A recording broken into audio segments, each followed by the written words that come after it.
post-war reconstruction, rehabilitation, economic recovery, and national integration. When the guns fell silent in January 1970, Nigeria faced an enormous challenge: how to rebuild a region destroyed by war, heal millions traumatized by starvation and displacement, and reintegrate a population that had just survived the deadliest conflict in its history.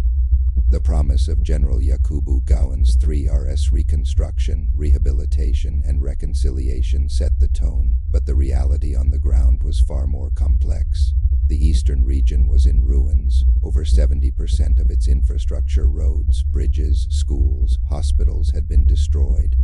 Industrial facilities in places like Aba, Port Harcourt, Enugu, and Onitsha were either bombed out or unable to function due to lack of machinery and capital. Millions returned to their hometowns with nothing but hunger, trauma, and the remains of wartime life. The most financially damaging event of the post-war era was the £20 compensation policy, which gave every returning Igbo person £20 regardless of how much money they had before the war. Decades of savings vanished overnight. Many families who had been wealthy before 1967 suddenly found themselves starting from zero. This decision has been described by historians as economically crippling and one of the most consequential post-war policies in Nigerian history. Reconstruction efforts were uneven. The federal government launched some rebuilding initiatives, repairing highways, reopening government institutions, re-establishing public utilities, but the scale of destruction far outweighed available funding. The newly created East Central State struggled with limited resources, bureaucratic bottlenecks, and the psychological fallout of a traumatized population. Yet the Igbo recovery story became one of the most remarkable examples of post-conflict resilience in Africa. With limited capital, many Ndi Igbo turned to trade, craftsmanship, migration, apprenticeships, and the rebuilding of communal support networks. By the mid-1980s, Igbo entrepreneurs had rebuilt major trading hubs like Onitsha, Aba, and Nui, sometimes without government assistance. Nui in particular became known as the Taiwan of Africa due to its manufacturing rise. Social reintegration, however, was slower.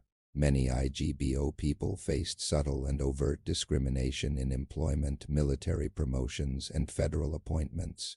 The abandoned property saga in the Rivers State and Lagos left deep emotional wounds. While Gowon's "No Victor, No Vanquished" slogan promoted unity, implementation fell short, leading to mistrust that persists today.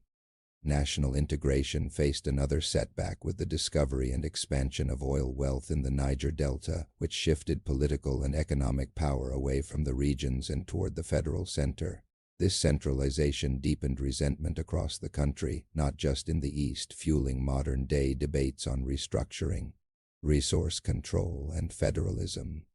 Despite all obstacles, the East rebuilt itself with extraordinary speed through ingenuity, entrepreneurial spirit, community solidarity, and migration.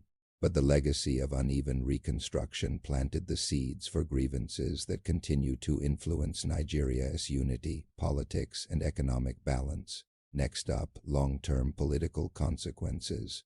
Federalism, national tensions, and identity. Want more? Subscribe and follow our channel. Don't forget to drop a comment, like, and share.